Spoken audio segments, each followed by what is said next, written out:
make notes on, and how we can use that to contact people in the tire industry that might be able to give us help, and also why it's good to record it for forensic reasons so that you have a record of the tire you're dealing with and what have you.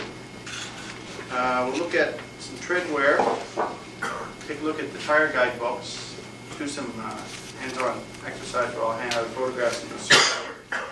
I'll show you a short video, about 15 minutes, on recording a tire test impression that we made from a case we had in Ottawa.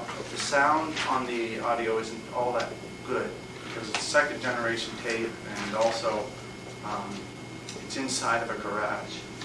So I should have been wearing a microphone, but it was a last minute thing. The Ottawa police wanted to record it, so they just used a camcorder, and I sort of ad-libbed. So there's a lot of information in it though.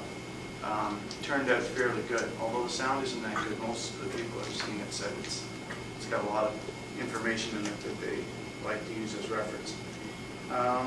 We'll look at a few cases, and I think the reason why I'm showing you these cases is not because I'm trying to blow my horn on some work that I've done.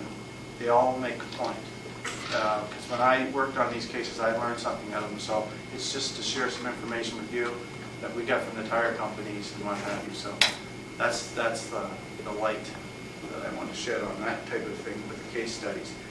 Also, I'd like to do just a short review for Ed because he missed a little bit of what we did yesterday. So I'm just going to make it brief. Break. Let's go. Thanks, Ed. Ed, there's three basic types of tires and constructions being used today. There's the bias ply, the belted biased, and the radial tire. The bias ply tire is just 4 plies overlapping. The belted bias usually has 2 belts, and under that 2 plies. And the radial has got the cords running radially. Okay, and this tire, when it flexes, the cords kind of bend with the sidewall. This is a superior design because that design allows the tread to stay nice and flat on the road, and also not to squirm as much in and out when the tire is flexing, because when the tire rolls, it goes through flex cycles. Hits the pavement, contracts, leaves the pavement, rebounds and expands, and then it goes back to its normal phase through most of its circumference. So with the advent of radial design tires, they've produced a lot more aggressive tread designs. By aggressive tread designs, I mean instead of just having ribs, little rows of rubber running around the tire, which are kind of hard to distinguish one from the other. Like here's 2 different designs, but in sand or something, they look very similar. The width you could tell them apart basically, or the number of ribs. That was basically the best way to tell tires apart. But with the advent of radial designs, we've got blocks or elements. We've got the ribs broken up into well-defined blocks or elements. And these elements have a different shape for different designs. So there's infinite number of combinations of designs they can use for these blocks. Also, these blocks are not all the same size, or these elements. There's a term used interchangeably by the tire industry. They take all kinds of different shapes. And if they made them all exactly the same size, going around the tire, you get a pretty noisy tire. So they found by research that they could vary the size of these elements and quiet the tire down. Now that has been advantageous to people doing tire comparisons today because we can tell radial tires apart a lot easier than the old bias tires. And also, we can probably find a spot on the tire where the sequence of the size of these things matches the crime scene impression. Can I ask a quick question? Sure. I just was coincidentally looking at a case last week. There was some Goodyear Eagles, I think they were, and which is a real common tire. And they have that varying space, and yet when it varied, I was measuring it, and I don't know if it's just due to the wear on this tire, which was reasonably worn. The spacing was not repetitive. Even though it went wide, narrow, when it got narrow at a different amount. Is that an intentional thing, or is that a product of the wear? Well, I don't 100% understand what you're explaining, Okay. but The tread pattern itself, the the elements in the tread. Yeah, in measuring their width and length of the They're individual elements. divided, yeah. Okay, You find they're changing. Yeah. At some portions, the elements were getting wider, and then they got narrower, and then they got wider again and narrower again, several times around the course of the tire. Right. But when they did change, in some cases, the narrowest ones in the narrow section were different than the narrowest ones in another narrow section. Right. It's like it wasn't the same repetitive wide, narrow, wide, narrow. It was different amounts of wide, narrow. Is that true? Is that standard? Or? Yeah, that's pretty typical of Yes, what will sir. happen in a tire. There's two things that can happen. Okay? Well, not two things, but what can happen is, this is a progressive noise treatment. I'm just going to show you this very quickly because this is the type of exercise we did yesterday.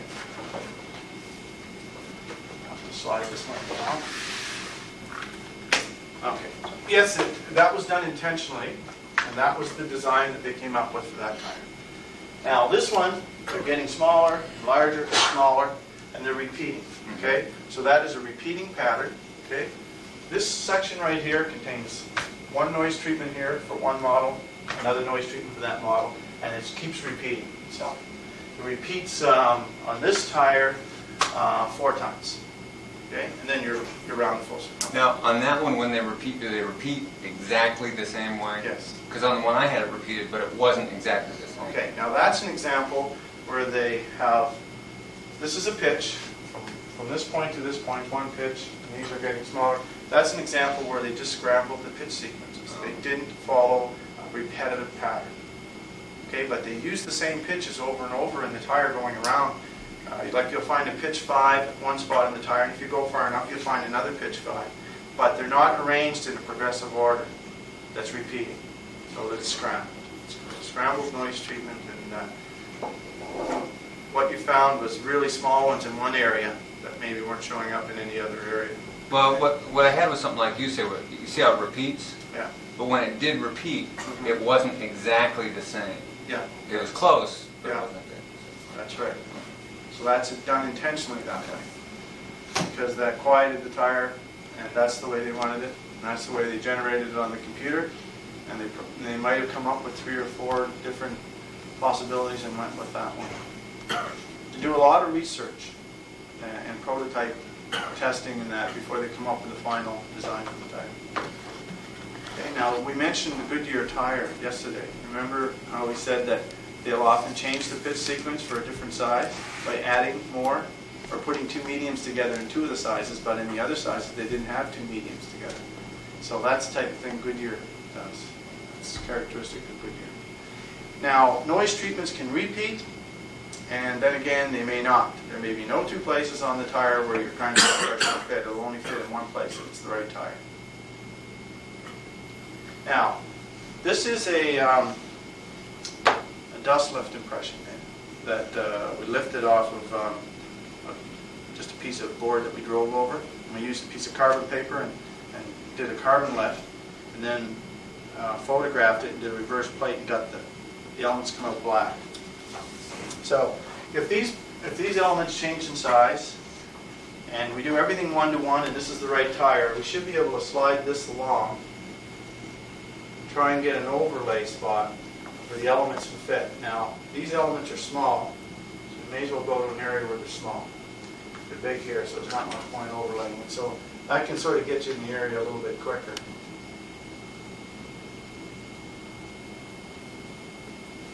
And you get a spot that it fits, you get an overlay like that. And it's very close. The sequence is the same. A little bit larger, getting smaller here, and they're getting bigger again. So you check underneath to make sure they're getting larger and smaller in exactly the same order by doing this, just exactly what I'm doing. You lift them up and you concentrate on this one, peel it back, then you move your eyes to the very next element. You go back and forth like that quickly, and you can see whether they are matching up in sequence. Okay? If 3 of them match up, here, 1, 2, 3, these first 3 match up, these 2 match up, the middle one is out, it's not the right spot. So you can get a spot where you'll get 3 matching, and these 2 will be out of whack, they'll be larger, and the 2 underneath will be smaller, and then these 2 will fit, or something like that. You know you're in the wrong place. So that's basically it. You slide along, you find out how many places it fits. If it fits in 4 places, you look carefully at all 4. You look very carefully at site wear to see if there's some wear in the sites that's better in one of the 4 places. If it is, that's the place that, you know, is most likely where it came from. When you get there, then you start looking for accidental characteristics if you can find any, and that will strengthen the weight of your opinion as to whether it's exactly the same tire or not. So that's basically a little review of what we did yesterday. Thanks. Okay. In a nutshell. See, we didn't need a whole day to do all that. Can I ask another question? Maybe something you covered yesterday. Yes. Find out. Did you talk about taking standard exemplar samples off of vehicles? Oh, that's tomorrow. Did you talk about that yesterday? No. Okay. Nope, not very Okay, much I did. then I'll hold my question. No, I didn't talk very much about it. Just briefly.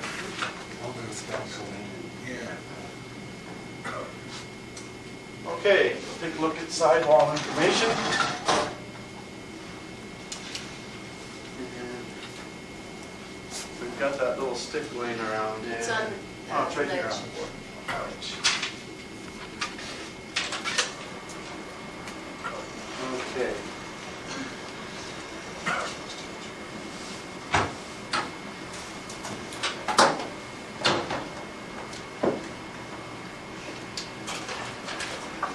So you're welcome to go over and look at a few of those little pieces of rubber and what have you. Samples, if you get a chance, Ed. Let's read them over here.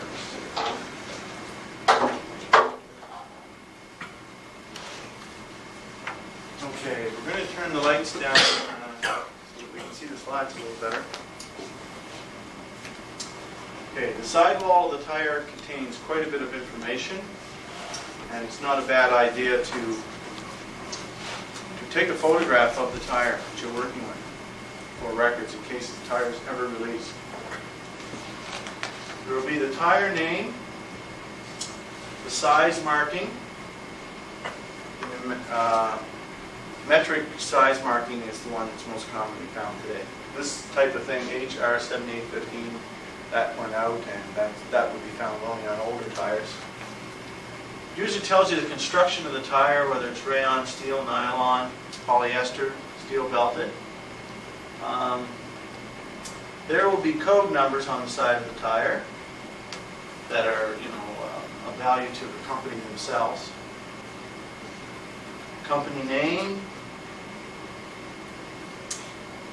and if it happens to be Kmart tire, somewhere on there you'll be able to find an indication of who made that tire.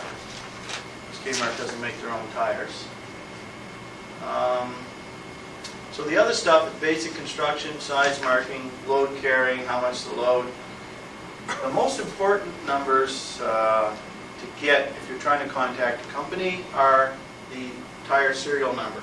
And it's located usually on the inside of the tire, unless it's mounted in reverse. So that will be on the inside wall of the tire, very close to the rim. So it's just above the bead, very close to the rim, and there will be 2 rivet marks on either side. 2 little tiny circles where you can see your rivets there, so that this plate, which registers the serial number, can be changed. The other thing that will be on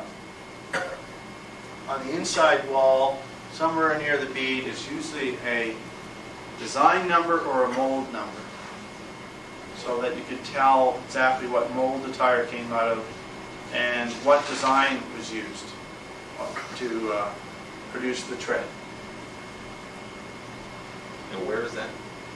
That'll be on the inside wall somewhere. And I've got a few examples of some slides where we can see it. And I'll show you on these tires here where these are. Okay, this is the sizing that you'll see on most tires today. P stands for passenger. So if it doesn't have that, it'll have another code for the type of tire use that it has. So most of the ones we'll deal with, small trucks and car tires, will have a P.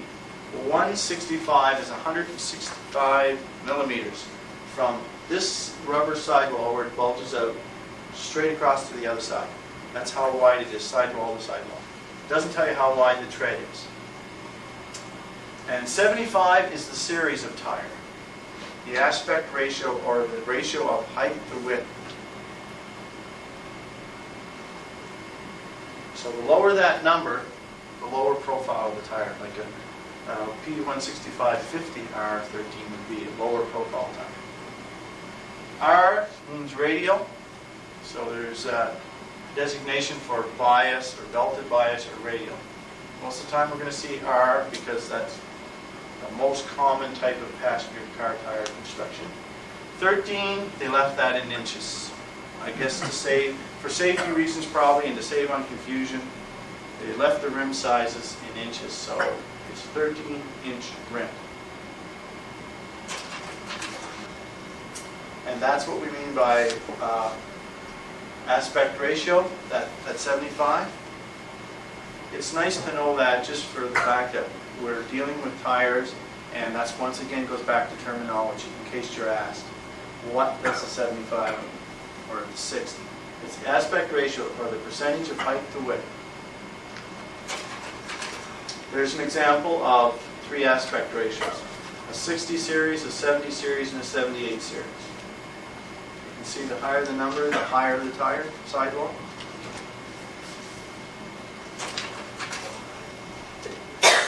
Now, the serial number has a meaning to the tire company, and it should have a meaning to us as well. The first 2 letters, DOT, Department of Transport, that's the same in Canada or the United States. MA means the manufacturing plant. So this will also apply to tires made in Europe and what have you as well. It's sort of an international serial code. So just by looking at that serial number, if you happen to have a Kmart tire, or a tire JCPenney, or a Sunoco tire, or whatever it is, you can tell who made that tire and where in the US or Canada or Japan or whatever that tire was made by those first 2 numbers or letters. These are tire size things that the plant uses internally. These letters or codes tells the tire size, and this symbol can be used by the manufacturer for quality control or whatever. But so the most important numbers are the first 2 or letters, and then the last 3. That tells you the week and year of manufacture. This tire would be manufactured in the 3rd week of 1992 or the 3rd week of 1982. Now, chances are, if you get a tire today, it probably wasn't manufactured in 1982. That tire would have been around a long time and nobody would have been using it. But it is possible. The tire's been stored somewhere for a long time. Somebody might put it on their vehicle. But there is one way to find out. If you call the company, they'll usually be able to tell you that they did not make that tire in 1982. Okay? That it wasn't available, and when that production of that tire started. So you can generally clear that up. Now here's an example of a typical number. It's a good idea to take a yellow crayon, like the one that I used to mark the sidewall of that tire. Just a simple yellow crayon, like this yellow marking crayon, and just lightly rub this number so you can get a photograph of it. Because otherwise you won't be able to see it in a photograph. It'll wash out. DB, that's the plant code for Huntsville, Alabama. It's a Dunlop tire. I looked this one up. 41st week of 1990. Or, like I said, 1980. Depends on the time. Now, if this tire was photographed during the 80s, that would be 1980. And it was photographed during the 80s. Okay, here's another one. This is a BF Goodrich tire. This plant code VH is for the BF Goodrich plant in Kitchener-Waterloo, Ontario. So we were able to contact the company there just by this. And the 39th week of 1982. This was done quite a while ago, back in the 80s. There's the rivet holes I'm talking about. Now they take that tin plate off. That's why on the test impressions you looked at, you saw serial tin side. That's what the manufacturers call that, serial tin, because it's a little tin plate that comes off, and they change it Sunday, midnight, every week. So at Sunday midnight, this will change to 402, the 40th week. Right? So there could be as many as 100,000 tires made with the same serial number. 100,000 tires is possible, 20,000 tires a day, coming out with the same serial number, all of the same type of molds. Or, there might have only been 20,000 made during the week. So if you recover stolen tires, and the person does have the serial number recorded on their tires, it doesn't mean you for sure have the right tires, but it does mean that it's strong corroborating evidence.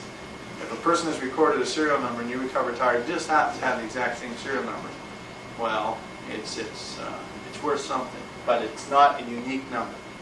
Now, Michelin put a unique number on each tire. It's over and above the serial number they put on a metricule number. The last time I talked to Michelin, that's what I was advised. So they do have another number somewhere on the tire that they change for every tire. And, if somebody's recorded that, then you may be able to positively identify a stolen tire back to.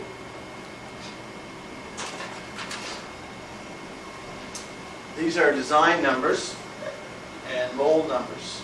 Okay, this is design number here, PDW778B, and then a mold number 2541, and then a drawing number, the drawing that was used to make the tread design.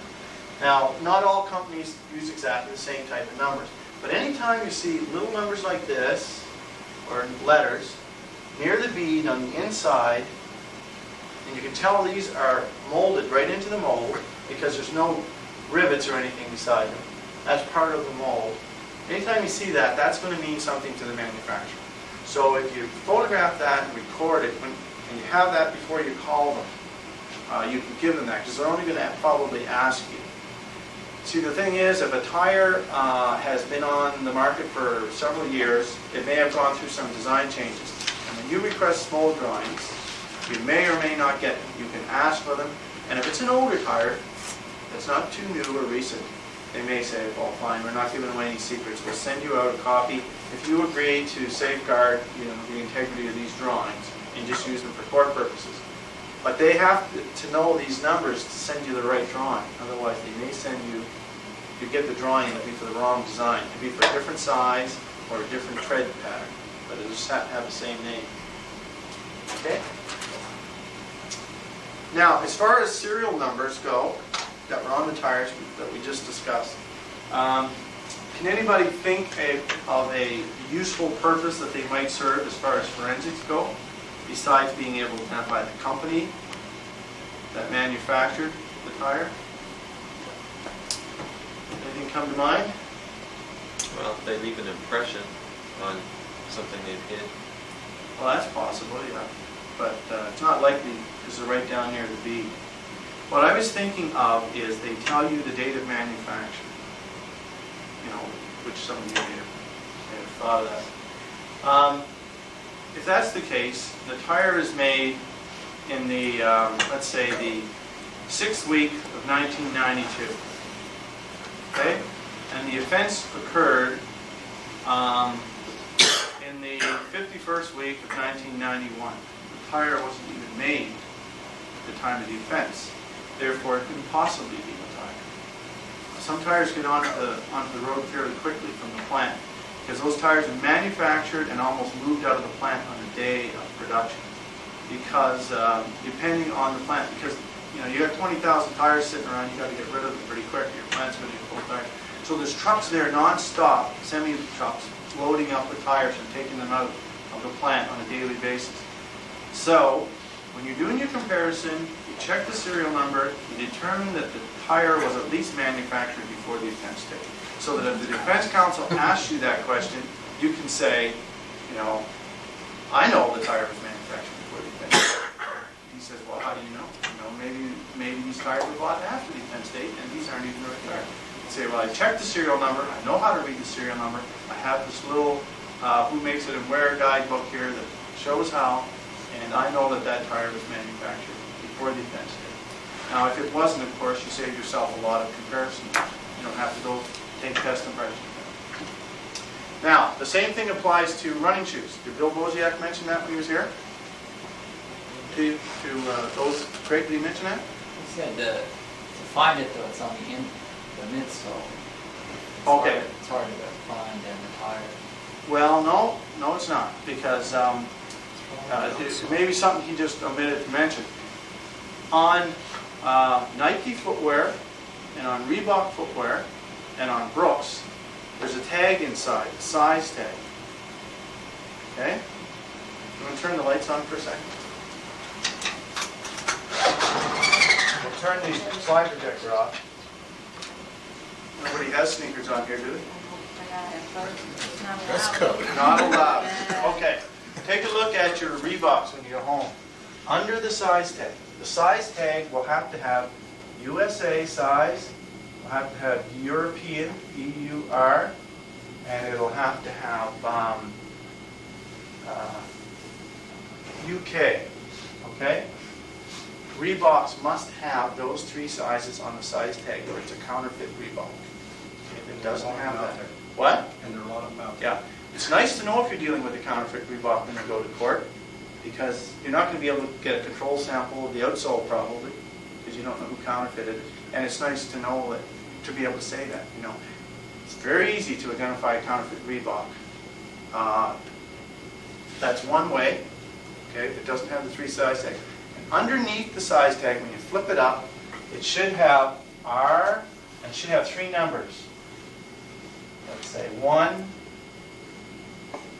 10, and then it'll have something like this, BYC.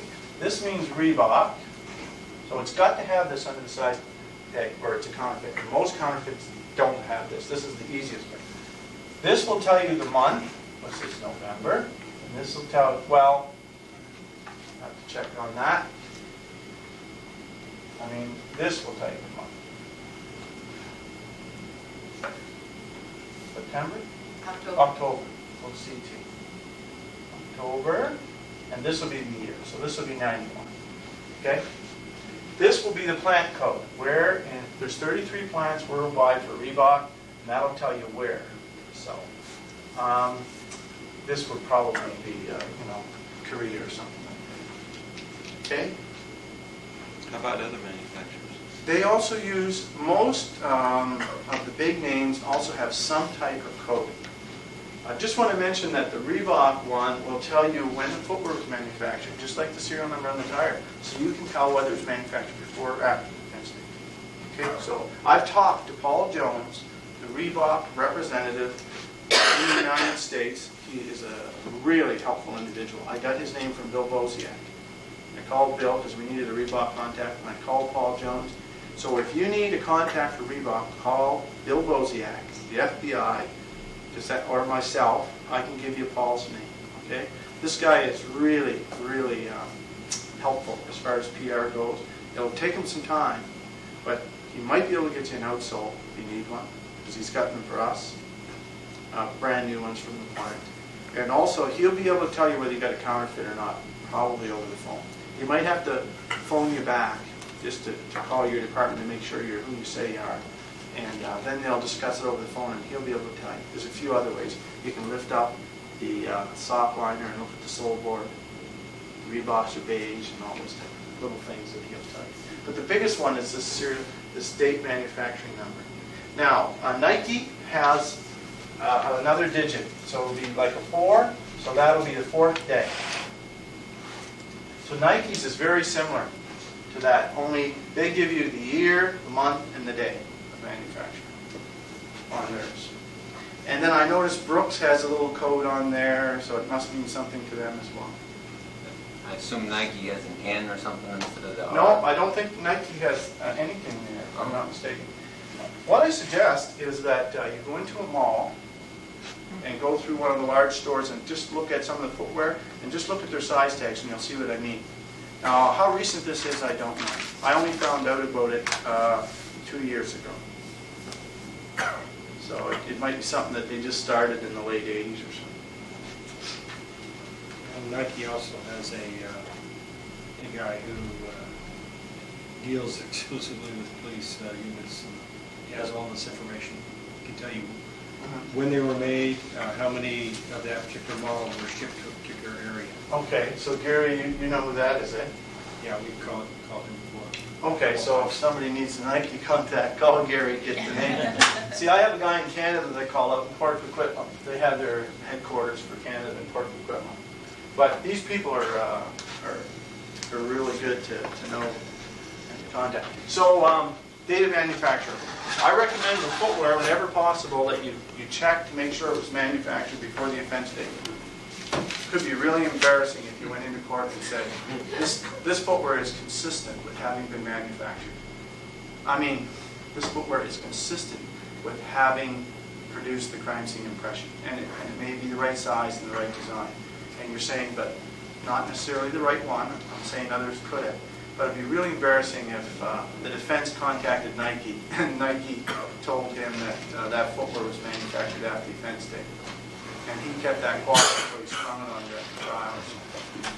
So, something to check. Now, the same thing with tires. So, check that serial number. This is a retread tire. Okay, now retreads, usually on trucks, can be on cars.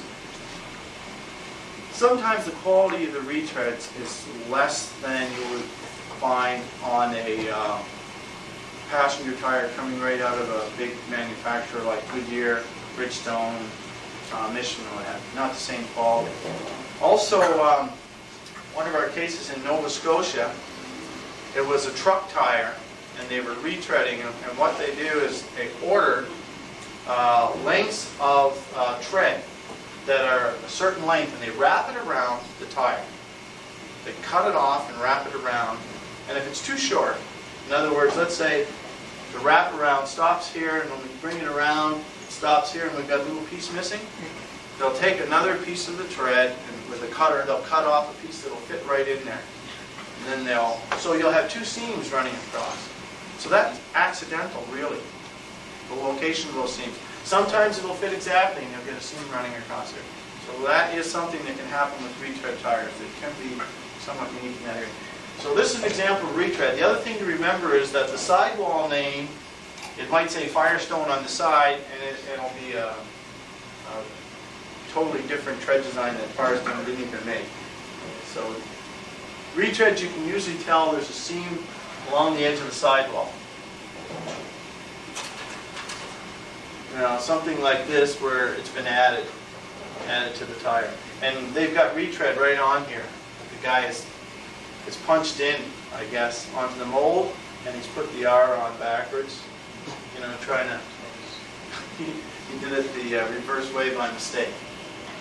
And you get little things like that. Okay? Also, you might notice that that seam going around the circumference might be a little bit wider, where the mold doesn't close just right, so the quality isn't quite as good. Get a little bit of an offset here too. Yeah, next slide I think shows it closer. Yeah, see this little chunk here, it should fit right over. So sometimes you can spot a retread in a cast or a photograph maybe. You can see a really wide seam there. That's possible. This is a cast. See that little seam going right through there? That was a retread tire.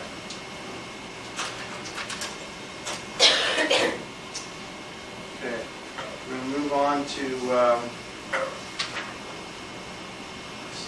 just check that here.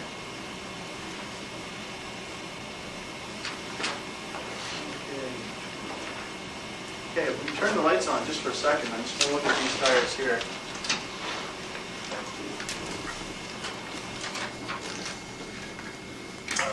Okay, we'll take a look at this one.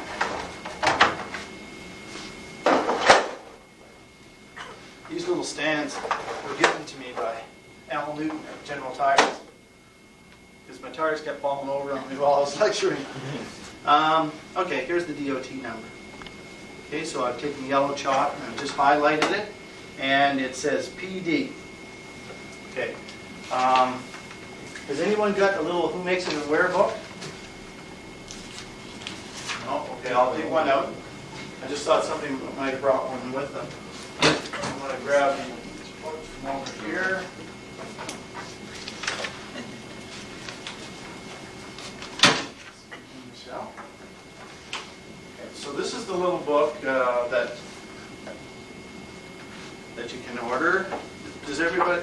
familiar with these boats. I've got order form for the book. Can we run off a few copies of this? Sure. Okay. How many would like a copy of this order form? 1, 2, 3, 4. Okay. All right. Now, the Who Makes It and Where book, you only need to order this about once every 5 years, I think. I mean, it's very cheap, so if you want to order it more often, it runs about $3 US.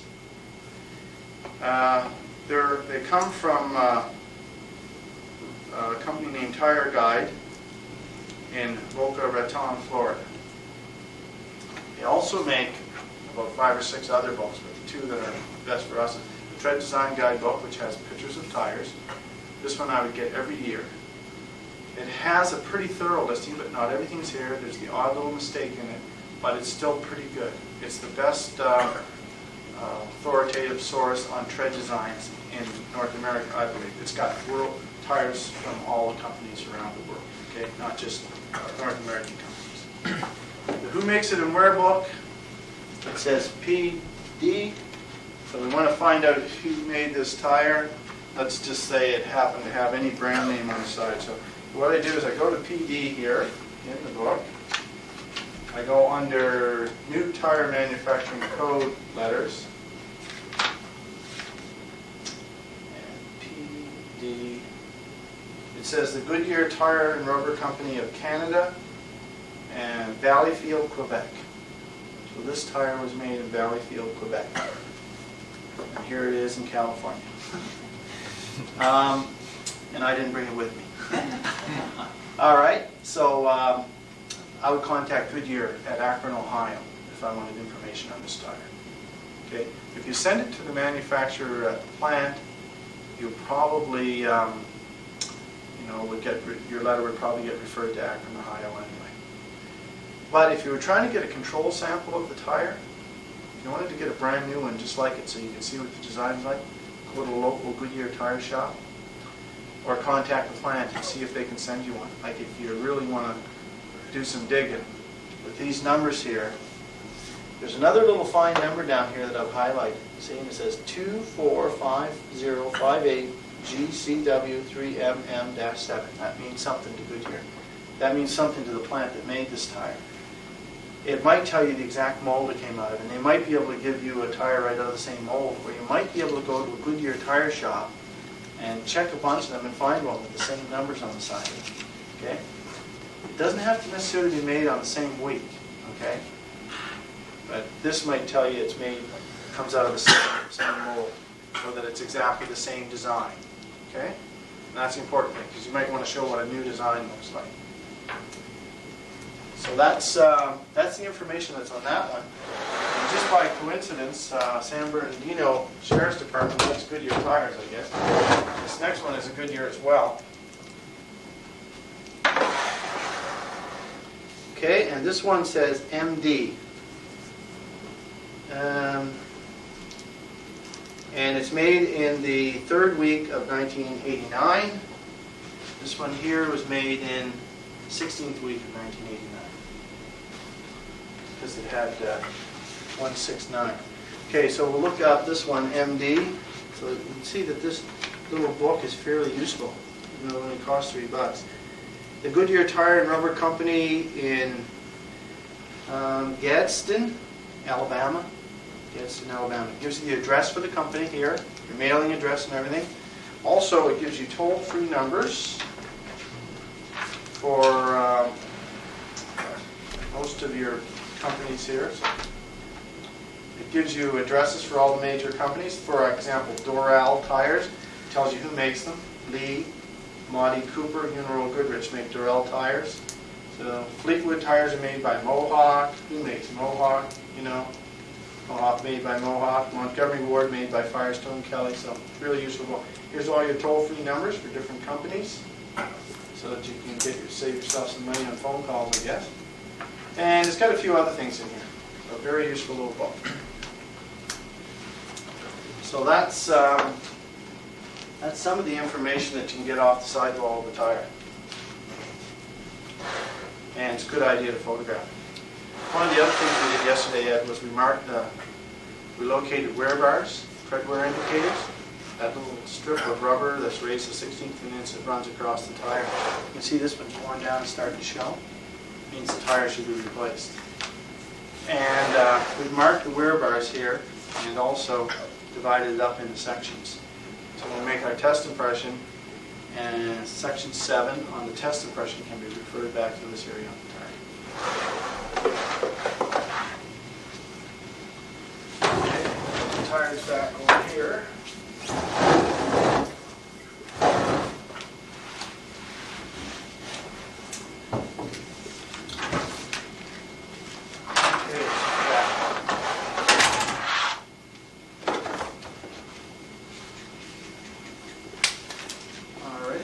I've got receipts for people. You don't get a receipt. Yours is coming. They didn't know if you wanted to combine or together, so I told them apart. So there may be one for each of you.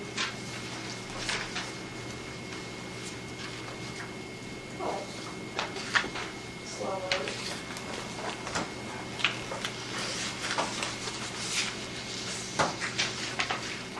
Lawren, what are these other books, like the tire guide and the percentage book? Is it? Those are mainly books for people that sell tires and have to do estimates and appraisals on wear and all that. I don't think a lot of them need much value. Old Timer's Guide, people that are into antiques and want to see what's available there. There's also rim, for people that are mounting tires on rims, so they know exactly what rim sizes go with what tires. I mean, if you really wanted to get into, you could use some of those other books. If you really wanted to get into tires and sizing and all that. Most of that type of stuff, you can go to a tire shop and they can tell you a lot better than. But the two main ones, I think, are the Tread Design Guide and Who Makes It and Where. The tread design guide costs a little bit more now. I think it's got like $21 or something. Yeah. And you've got, 21. yes, it is. Yeah. And if you buy, it's bulk, you get a little cheap. $18. 18? Yeah. I See, remember it it was costs, more than 50, I know that. it costs us a little more in Canada. I mean, We have to pay the exchange on it. Yeah, if you buy 10 copies, you get a bit of a discount. It's $16.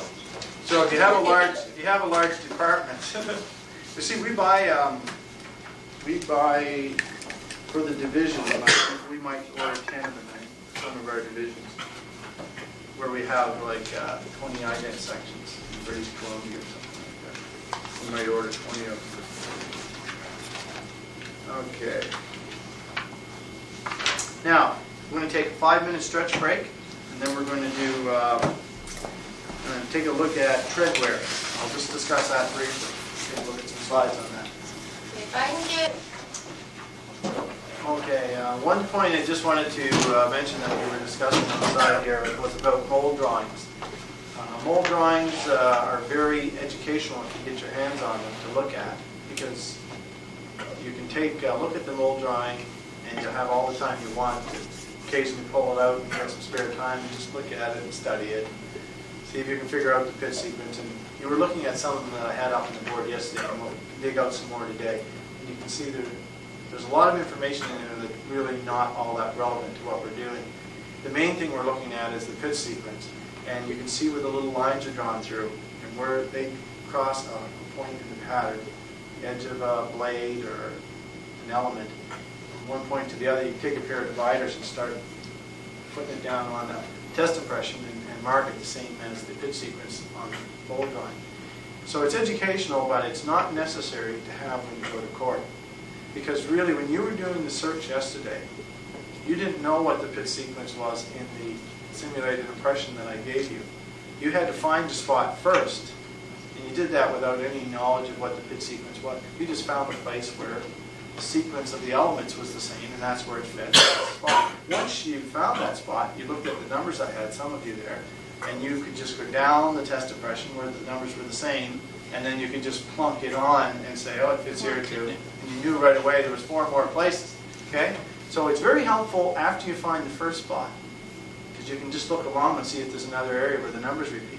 So if you do get the mold drawings and you mark the test impression, it's helpful like that to know for sure quickly where to go, but you'd still find the other areas anyway. Now, if you have a serious case like a murder investigation or a rape investigation, this is critical evidence of tire evidence. Why not ask the tire company, write them a letter, explain, maybe phone, talk to somebody, see if you can get them for educational purposes. I wouldn't recommend that you try and go into court with them, because you could find yourself getting into a bit of hot water trying to explain unnecessary stuff that only the company might know, because one drawing isn't always the whole story to the tire. Okay, there's about 4 or 5 drawings that go with a tire, and they'll usually just send you the one with the pit sequence, because that's the one you've asked for. But nevertheless, it's helpful to be able to mark the test impression with their numbers and go into court with that. When you're asked what the numbers mean, that's the pit sequence. Okay? And you can use a pair of dividers to show why they're getting bigger or smaller.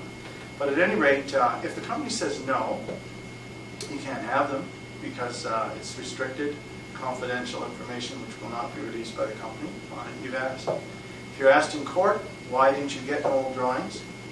You can just simply say, I made a request and I was refused by the company because this is restricted, classified information they would not release.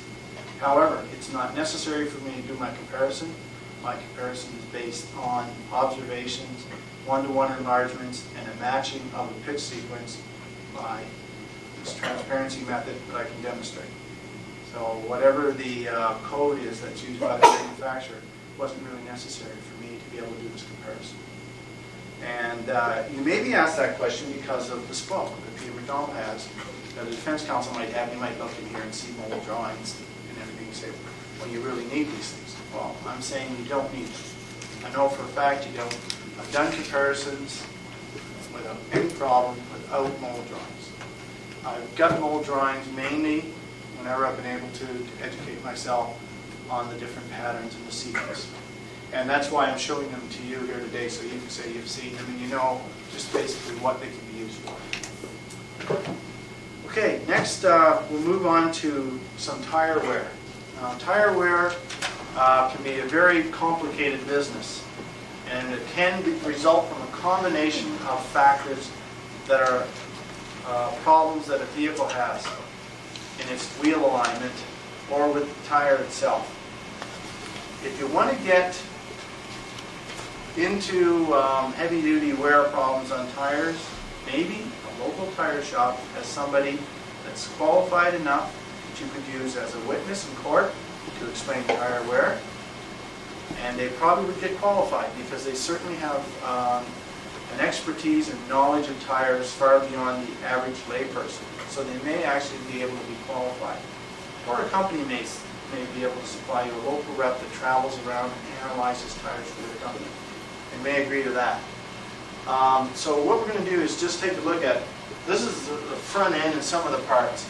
Any of the parts that you see on here can cause wear problems to a tire if they are worn and not adjusted properly. So the springs, the idle arms, bushings, tie rods, shocks, struts, ball joints, sway bar kits, and the tires themselves can be the cause of wear problems. If only one of these things is wrong, you sometimes get a characteristic wear pattern, indicating a certain type of problem. But if there's a combination of factors like bad shocks, tires that are out of balance, you can get some really weird patterns of wear. Inflation is probably one of the #1 causes of tire wear in excess of what you should be getting if you had normal inflation pressure. Research tests that have been done on tire inflation in parking lots indicate that a high percentage of vehicles are underinflated, and also that all 4 tires are not evenly inflated to the proper inflation. Tire inflation is one thing I personally pay a lot of attention to with my own vehicle because it saves you a lot of money on tires. So if you keep your inflation up, it's probably the biggest thing you can do to save tire wear. Keep it up to exactly what the manufacturer says. And my tires are Goodyear GT Eagle Plus 4s that I have on my vehicle, And the manufacturer of Pontiac Transport SE recommends that I inflate to 35, but Goodyear says on the tires that I can inflate them to 44 maximum if I want. So I inflate them up around 44 because they say that's the maximum that I can go with. So what I get by inflating my tires to 44 is a harder ride, not a softer ride, but I have a tire that runs a little cooler, has a little less rolling resistance, and wears longer. And as it loses air, it doesn't fall below the 35. So it's never, my tires are never underinflated. So inflation is important. If you overinflate your tires, you'll tend to get wear in the center. If they're badly overinflated. If they're underinflated, puts extra stress on the outer edge of the tire, which already carries a higher pounds per square inch pressure than the center anyway. So you increase that and you get wear on the outer two ribs on either side. Lawren, Yes? like in California where we have a lot of hot roads and hot summer heat, Mm-hmm. do you think that overinflation where you're running up to the top of the range and you're getting up to freeway speed, can you get to where you get that Yeah, you want, overinflation wear? yeah, you want to be careful that you don't get, yeah, you're right, you don't get too overinflated and your tires get really hot. Because like in Canada where you have generally cooler ambient temperature. And I did talk to a rep at General Tires who told me that he's seen people taking air out of their tires when they're at the service station. He walks over to them, "What are you taking the air out of your tires for?" He says, "Well, they're overinflated."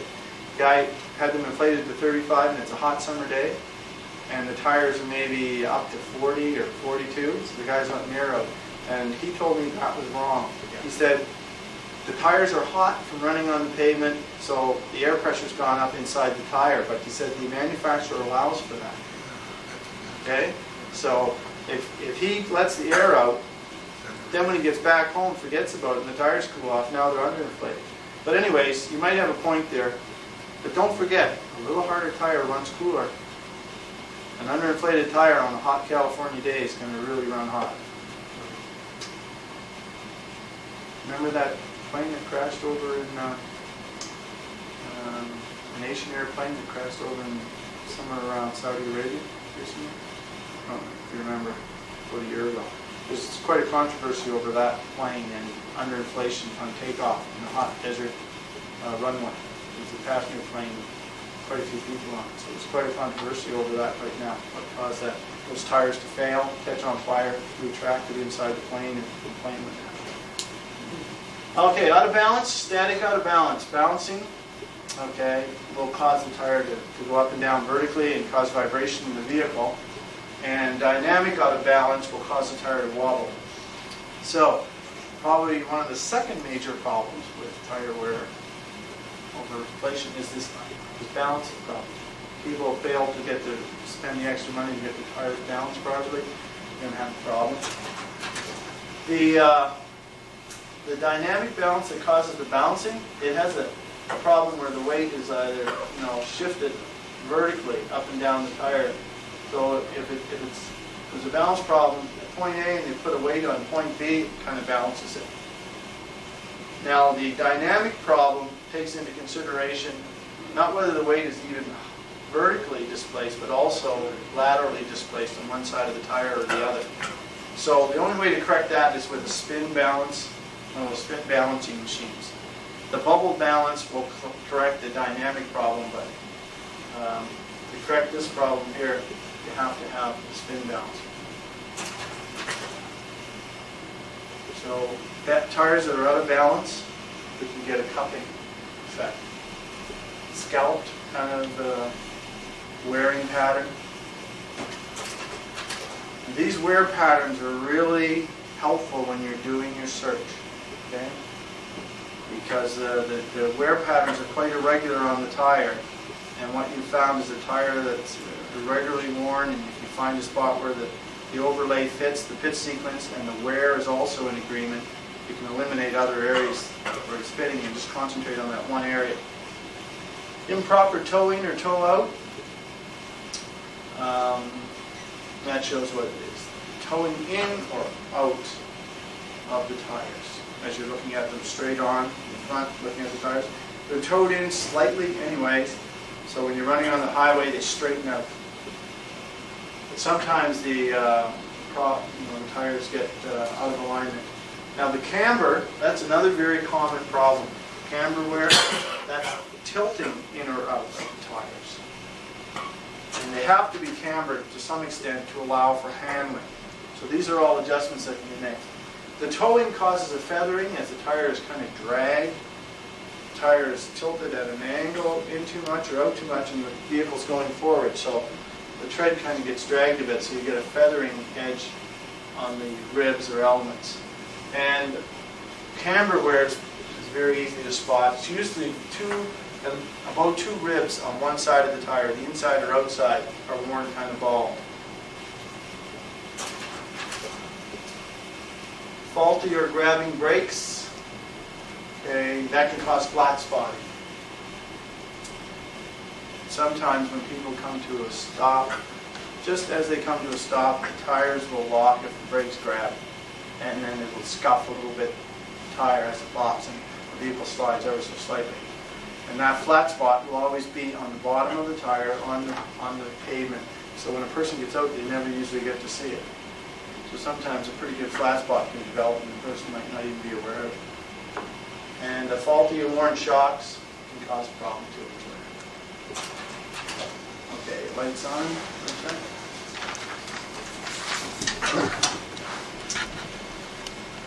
Now, Lawren, yes? if you see at a crime scene a pattern that shows some sort of excessive wear,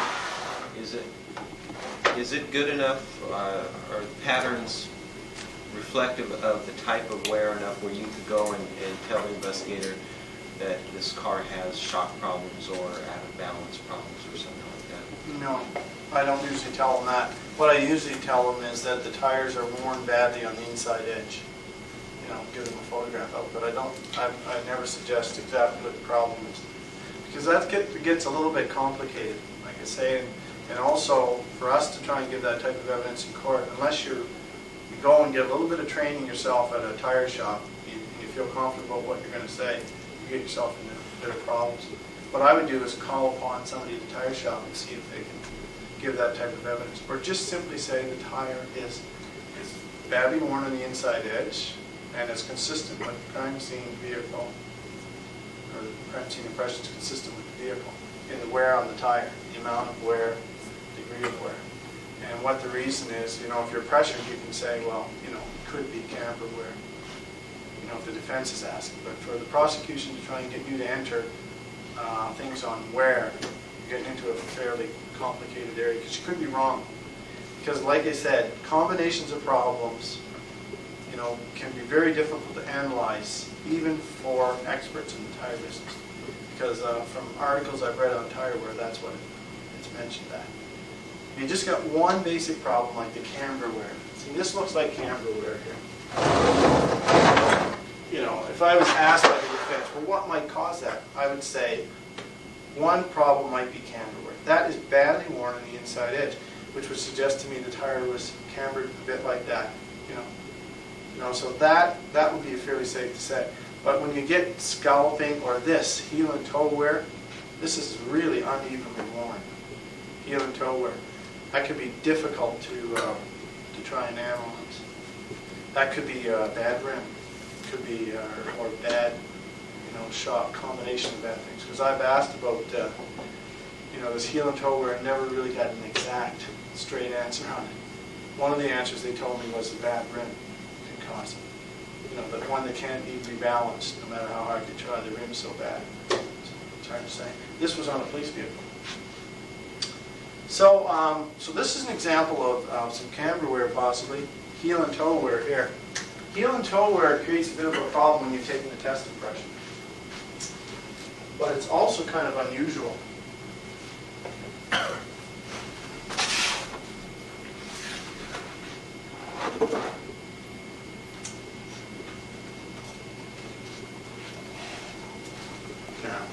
tire with heel and toe wear.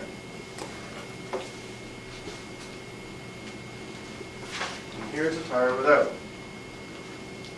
Matching set of tires seasoned. An investigation hat. Okay, so you can see the element shape, nice and clean on this side. On this side, you can see how the element isn't properly recording. One back edge of these elements is missing. Whereas here we've got nice contact all the way. So this portion of the element is raised higher than the back portion. The back portion is not making contact. Even under load, driving that tire across, the weight of the vehicle on it would not make contact. This tire, you can't see it very well, but if you come up and examine it with your hand, it's very unevenly worn. As I slide this thing along, see how it's hooking on the raised edge? Go like this, it slides over. Try to come back, and it gets caught on the edges. These edges are raised higher, these are lower. That's called heel and toe wear. It's kind of an unusual wear condition that sometimes shows up, a lot of times in trucks. However, it can be very useful. Let's take a look at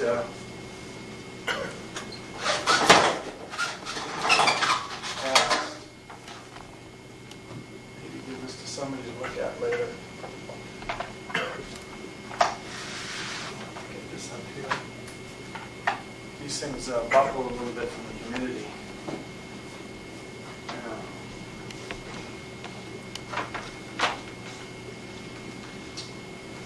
Other one, and also impression on it.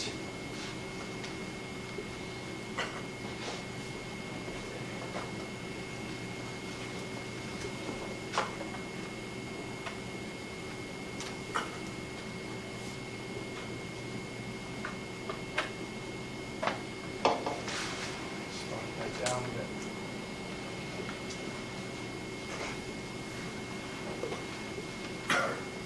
Okay, I'll move these tires out of the way.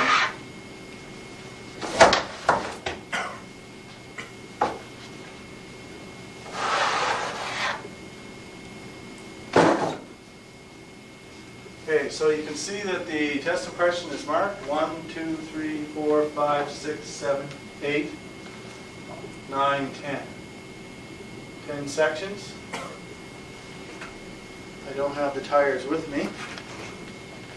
But I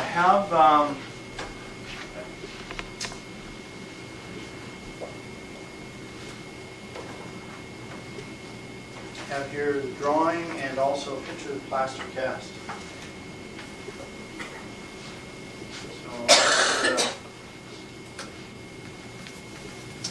I'll show you. This is a picture of the plaster cast here, photograph of it. So we kept the actual casting. It was in a bit of a depression. Okay, that the cast was made in. So this is kind of a curved surface that has been flattened out with a photograph. So the distance from here to here is slightly less on a flat surface than it would be on a curve. So I would expect a transparent photograph like this made from a cast to fit fairly good in the middle, but to be slightly short when I'm doing my search, okay? That's what should happen. Not much, but it's 1-to-1, but it should be a little bit. Let's have a look at the drawings here. Got the drawings. Looked at them for quite a while. It tells you all the models that are used here. And this is a little different scenario once again. I'll leave this out so somebody can look at it later, but here's one whole length of tire pattern. And they call from here to here model B1. There's arrows going from there to there. From here to here is model B5. From there to there is model B6. So they've actually broken this piece up into different models. So once you look at it, you can see that. Then they've given us a wheel here. And also, the pitch sequences on this particular drawing aren't 1, 2, 3, 4, 5, 6. They aren't large, medium, small. They actually give you the measurement. They say in model B4 here, from this arrow to this arrow, model B4, there are 4 pitches. You can see the lines drawn. 1, 2, 3, 4, 5. So that's 1, 2, 3, 4 pitches. And in model B4, there's a pitch 1.515 inches long, another one 1.51 inches long, one that's 1.292 inches long, another pitch that's 1.292 inches long. So they actually give you the measurement of the pitch. You can actually take a pair of dividers, spread it to that width, go along, and using the 2 reference points that they give you here, you can actually find a pitch length that's 1.515 inches. So that's what we did. I got them all marked on here. 1.651, 1.651, 1.248, etc. Just as a training exercise for myself. The models are arranged around the tire on the female half, and they tell you the sequence here. An A1, a B5, an A2, B4, A3, so those little wheels right here, giving you the model sequence of what you should find. So once you find one model, you're on your way. So, at any rate, I'm going to run this thing along here and find a spot there where it fits. What I did is, so I could find the areas that matched, I numbered the elements on my plaster cast. Numbered the areas on my plaster cast. 1, 2, 3, 4, 5, 6, 7, 8, 9, 10, 11. I just numbered the elements. And then I numbered the elements on this transparency the same way. 1, 2, 3, 4, 5, 6, 7, 8, 9, 10, 11. So now if I'm trying to demonstrate this, where it fits, I've got the numbers here, 1, 2, 3, 4, 5, 6, 7, 8, 9, 10, 11. So I can just lay it right over there. Instead of struggling up here, try and find the spot under pressure. You guys can't see those numbers, I'm telling you they're there. I can find the spot very quickly. There's also another area where it fits. I have it numbered right here as well. It fits right here too. Right in this area. Okay. And you can see that the grooves and everything match up. Now it's a little hard to get with this thing. Everything isn't fitting perfect. So those 2 areas, and I think I've got another section to this thing. But this was the area that it fit the best. Because, by the way, don't forget, this is a plaster cast, so it has to be flipped upside down. Okay? This is a impression taken off the tire. This is the actual tire itself, so that's the cast, and I flipped it upside down, and I've marked it that way so I can find it easily enough. And this is the area that I like the best. I looked very carefully at some size of the sight here, the length of the sight pattern, and I was able to find that it fit a little better than the one over here. And also, there's some sight wear here. See how you can see the design of the sight a little better? And down in this area, it's worn a lot more. So those were the 2 reasons why I didn't pick this other area. I picked this one as the most likely. And there was no accidental characteristics. So I couldn't positively identify this. But I could say that the wear was in agreement, because this has heel and toe wear, and this cast has heel and toe wear. The tire had heel and toe wear on the inside edge, the left front tire. And when you take the cast, if you run your finger along, you can catch your edge on the raised elements, just like in the tire. So we could say that this was the same size, same design tire as the suspect tire, or rather, this crime scene impression has the same size and design as this tire, and also an agreement of wear. There's heel and toe wear on the inside edge of the rib, right along the inside. And the sight wear is both the same. So that's a little better than just saying it's the same size and design. So you go as far as you can.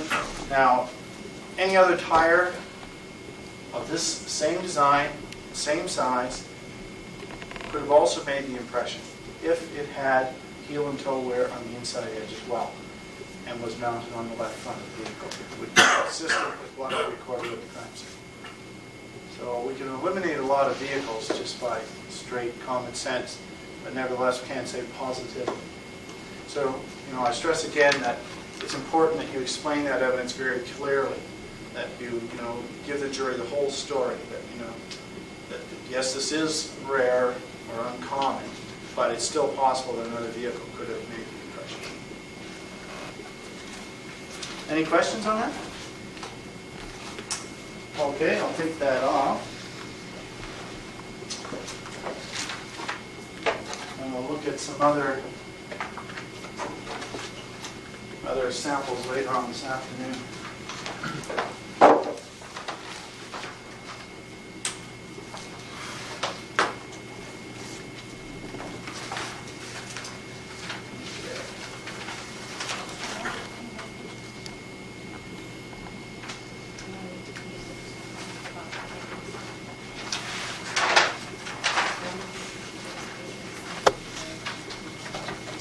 You get the wrong drawing with the wrong case. Okay, that one I just showed you, that was the mold drawing for a different tire. This is the mold drawing for the tire we just looked at. So I'll run that by you. I'll show you the other one again in a minute. Later on when we look at the other case tag. Okay, this looks a little more familiar, eh? I think you can see the elements up here. The shape of these.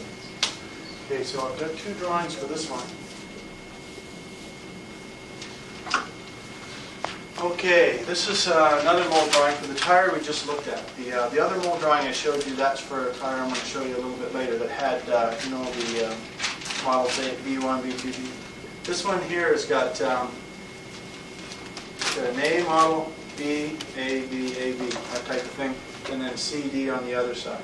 So the male half has got A, B models, and the female half's got C, Ds.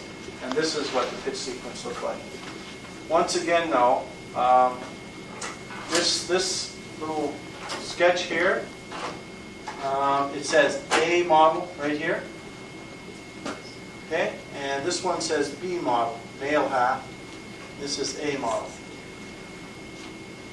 So that's also the male half of the tire. And that's what the pitch sequence looks like. It's 1.436, 1.9. So once again, they're not using numbers 1, 2, 3, 4. They're not using large, medium, small. They're using actual dimensions in inches. So there's your pitch sequences, and there's where they draw the lines right through there. So with pair of dividers, I'll take a pair of dividers here. Take a look at that for a second. All right.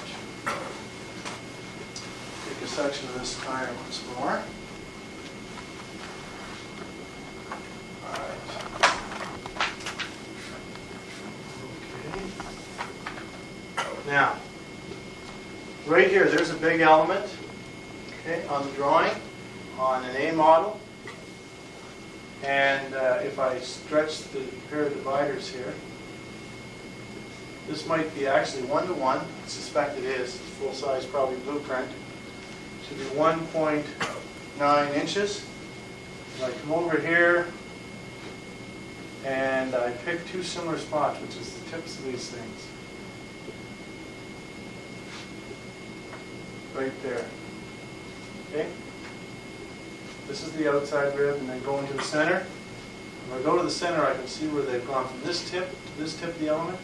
1.9, and I go right there. There's a large one. Put it down right there. I found the large pitch sequence. 1.9 right there. And then I go next to it. It's the same 1.9. I've got two of them right here, the same size. Now the next one over should be this size right here. 1.65, and it is 1.65. So already I've started locating an A model. Now if I go along and find out it exactly matches this, I know I've got an A model. And then I go to the next one, I get another A model, two A models. There's the spot right in the middle.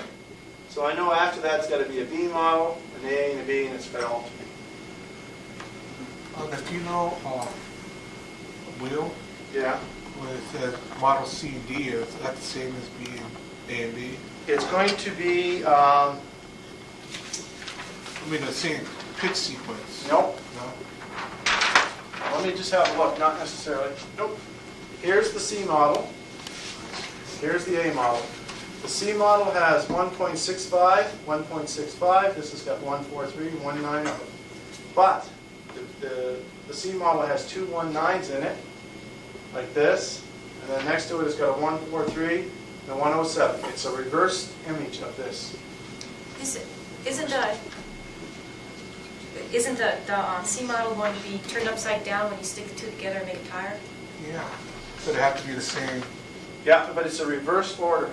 But once you turn it upside down, aren't the pitch sequences going to be the same? You turn it upside down like this. Yeah. Okay. Well, let's get it on top here.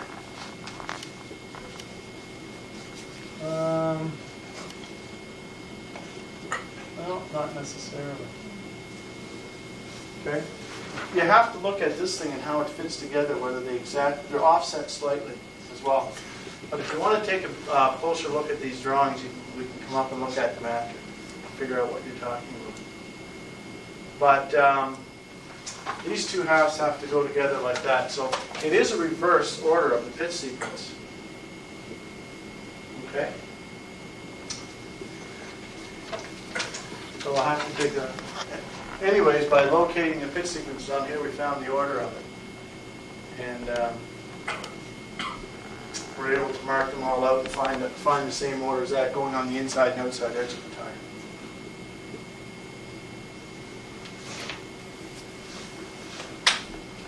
Okay.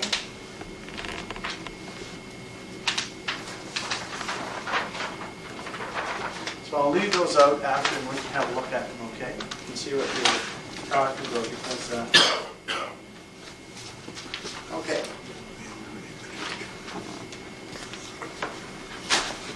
Tread Design Guide book. Okay, so what we're going to do is I'm going to hand out photographs to you. You're going to search through the books. Okay, take a look until you find the one in the book that you think matches it. Yeah, I can't see? Sorry. So take a close look at the design in the photograph. Sometimes it helps to make a reverse photograph of the impression to search with, because the picture in the book is a positive of the tire, and the photograph in the dirt is a negative, so to speak. Okay? Excuse me. Yeah. What are those white dots for? I always see them come up. I can't figure out what they're for. It's where you measure the trip depth. What is it? I think it's where you're supposed to measure the Tread depth? Yeah. That's what I was told too. Were you supposed to measure the tread The depth? tread depth of the tire. Now, why they have that, I don't know. That's an area where you can measure the tread depth to check to see if the tires are proper depth. Versus any other area along the groove? I guess so. I called them up and asked them what that meant. That's what they said. I remember. That's what I read in the book. So. Yeah, I think it's in the book too, isn't it? One of the pages. That group as opposed to one together. Yeah, maybe it's where they have the wear bar indicator or something. I don't know. I'm not sure, but that's. Or maybe that's where the maximum depth should be for the center of the tire or something. You're supposed to measure it in that groove or something. Okay? When you're making test impressions, sometimes the hard, flat surface, the tire does narrow up a little bit. So if you were to actually measure the width of the tire, like walk up to a tire on a vehicle and stretch a tape across it from shoulder to shoulder, you might find it's a little wider than the impression you take on a hard, flat surface like that artboard. You know, so that's something to bear in mind. Also, sometimes truck tires that have a high inflation pressure, they don't flatten out entirely on the airport. This is the Canadian Police College in Ottawa, where we instruct a lot of forensic identification people. And this is just some of the tire courses, some of the lectures. So we're just going to go through these slides fairly quickly and let you have a look at some of the stuff. And then if there's one that's makes a point, I'm just going to pass it over.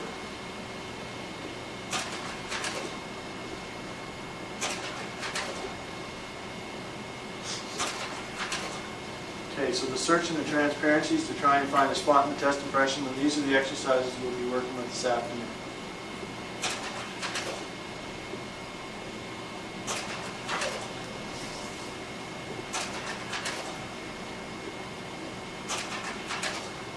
Now, if you have a good photograph, good dental stone cast, you see the cast next up, a good test impression, and you keep the tire, you should be able to do a good comparison, and also get assistance from, the tire company in analyzing your evidence.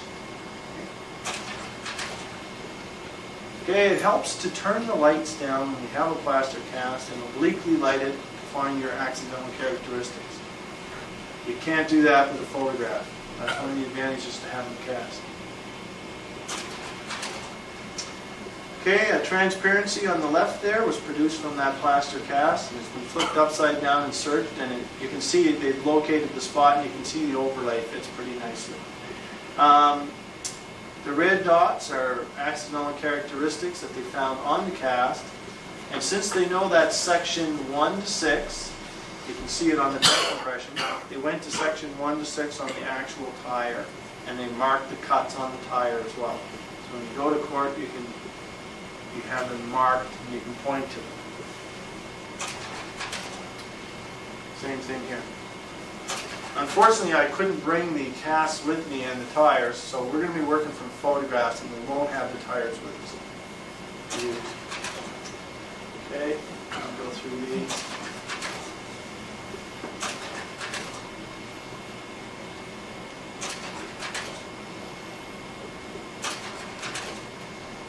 That's just the transparency put right on top of the tire. Once you found the spot, that's the transparency from the cast overlaying the tire. It doesn't fit as well as it would on the test impression, but nevertheless you can circle cuts on that transparency and overlay it on the tire and actually find the cuts in reverse order on the tire.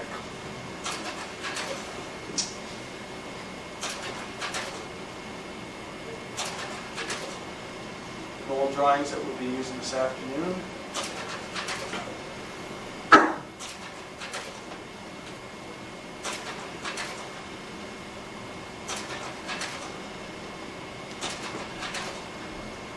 Example of a pit sequence. Whoops. No, that's okay.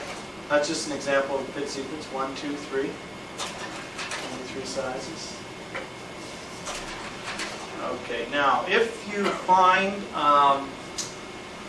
like that demonstration I just finished doing with the plaster transparency of the plaster cast, where I searched and found a location and marked it, it wasn't positively identified, then that's an example where you can demonstrate your comparison and everything in court to a jury very nicely with a test impression and a transparency, and marking the test impression like I did, 1, 2, 3, 4, 5, 6, 7, 8, 9, 10, 11, the areas where it fit, so you can quickly locate those areas again, and visually display why you feel it's the same size and design.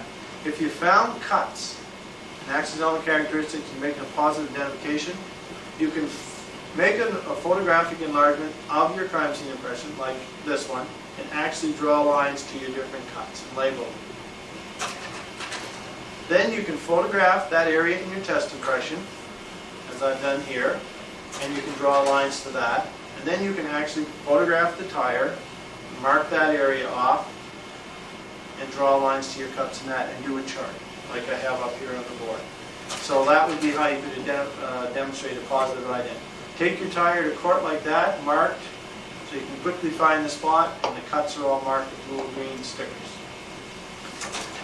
So that's probably not a bad way to be able to point to these accidental characteristics. You see some of them are little stones lodged in the sipes, which have gnawed away at the sipes and enlarged them after time. I'd clean the tire off, but I wouldn't pick stones that are well lodged in the tire out.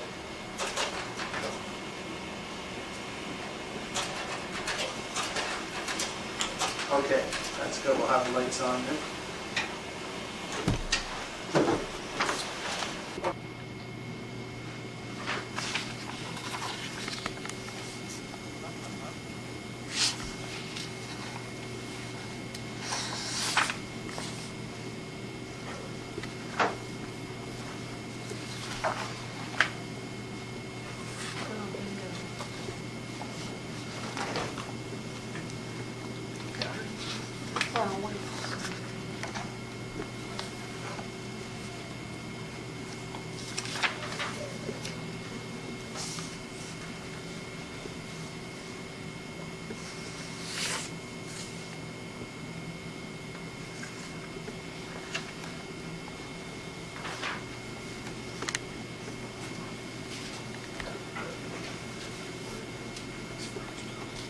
See, that's the problem with storage in this little shed. They need something set on. Turn the lights on just for a second. Right front tire. They 77, whatever they want. Okay, Ron, we're going to take the test compression of this tire here today. This is the one that we're most concerned with. It's a golf all-season radial tire. And what we're going to do is record the impression left by this tire on artboard. And before we do that, we're going to examine the tire, and there's a few important things that we want to record before we start taking the impression. And that is to locate the wear bars. The wear bars are rubber bars that run laterally across the tread. They're raised to 16th of an inch above the groove. When I locate the wear bar, I'm going to mark the sidewall of the tire, and I'm going to locate every wear bar that I can find around the circumference. Generally, the wear bars are evenly spaced around the tire. In this case, they're not. This tire is a bit of an exception, and the wear bars are somewhat randomly placed. And when I mark the sidewall of the tire and we get a shot of the side, you'll be able to see how these wear bars are placed. The wear bars can be important in tire comparison work, especially if the tire is worn right down to their level, because they show as a ball strip across the tire.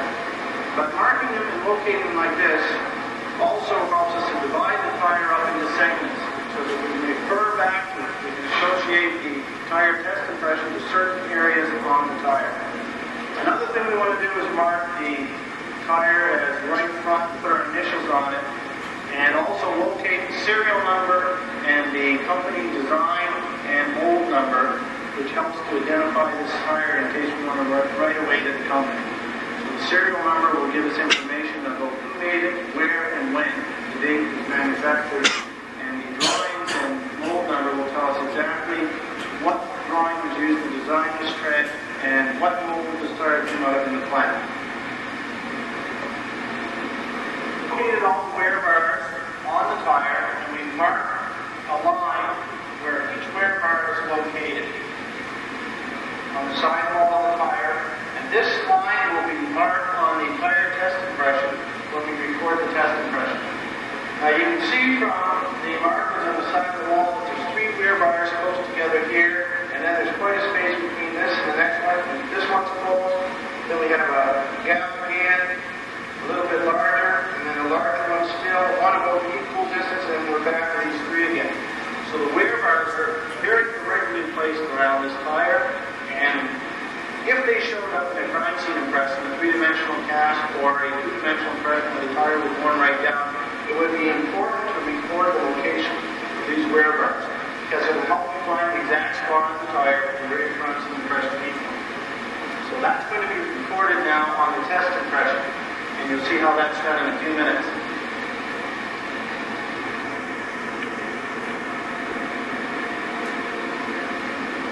The serial number is always located on the inside sidewall of the tire, close to the bead area.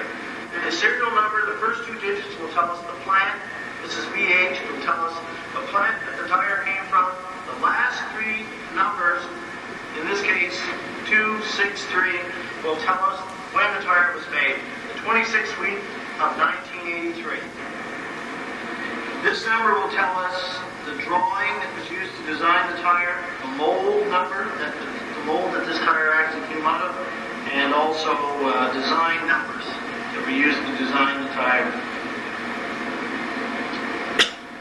I've tried several different techniques, and I found the best and most practical one to use generally is the use of Vaseline applying it to the tread. The Vaseline has to be applied liberally.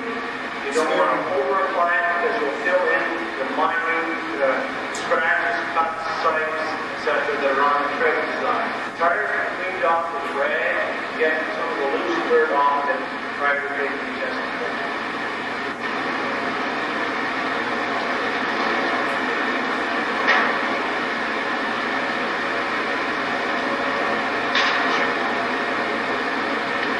It's kind of rough out of one steel bunch of radio.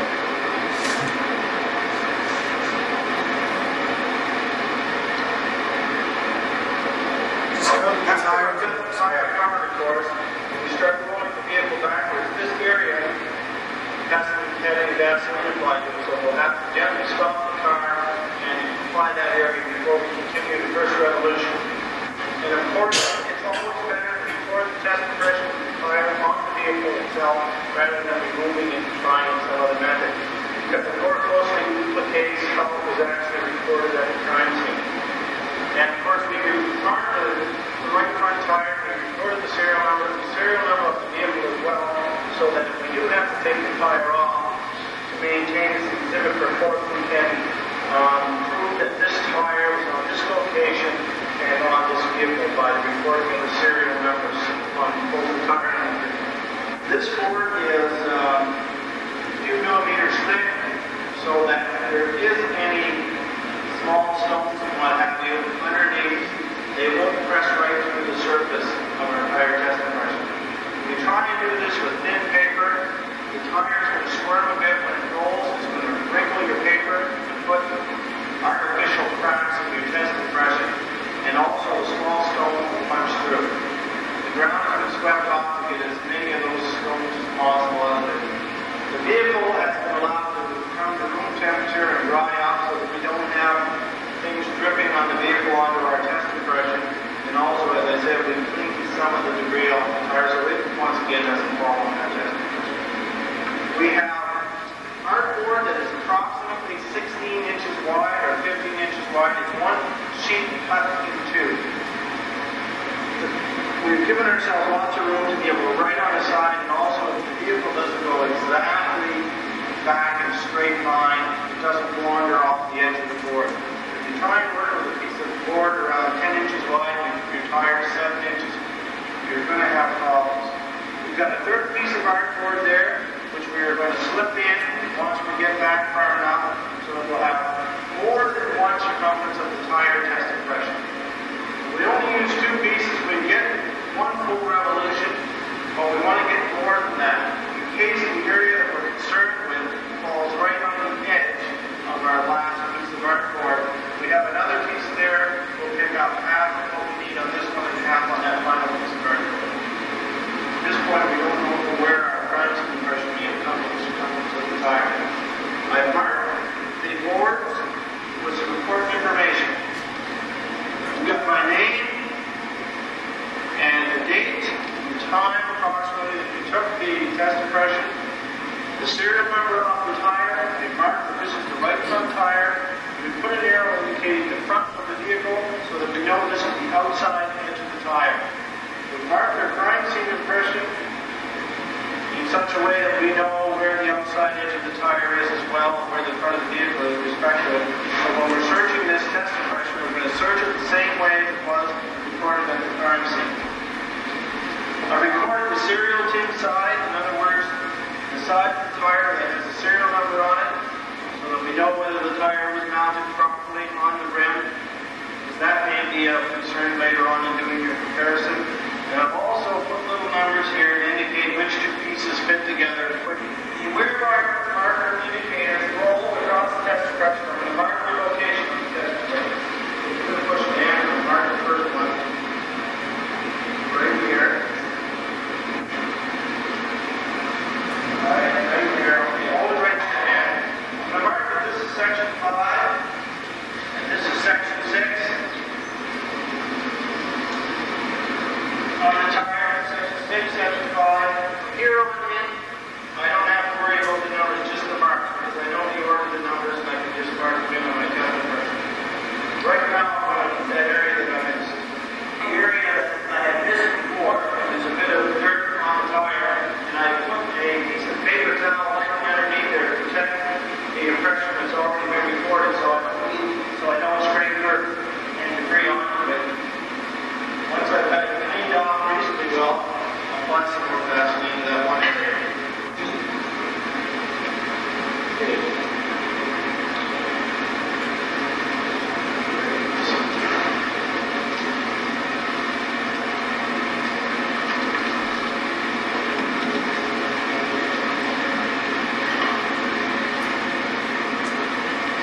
so that it'll record well on the third impression, because we're going to shortly be more than one revolution of the tire. We put this piece in, we catch that, and also I've blown off some of the dust that's falling off the car, because as you apply gasoline, your hand's going to knock bits of dirt onto it. So be conscious of that all the time while you take your impression. Keep going down before you go.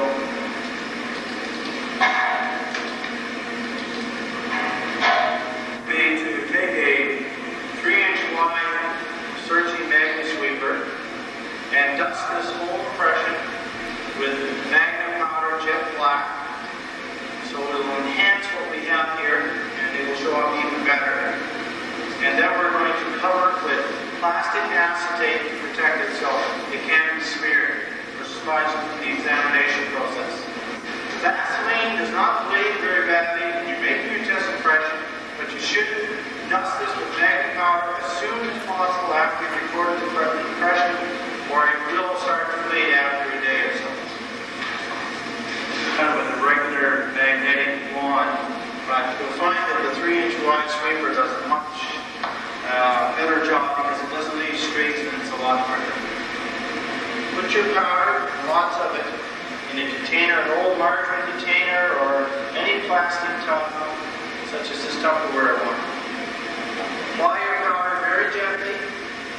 Try not to touch the impression. And don't put on any more than you have to. Lots of black powder.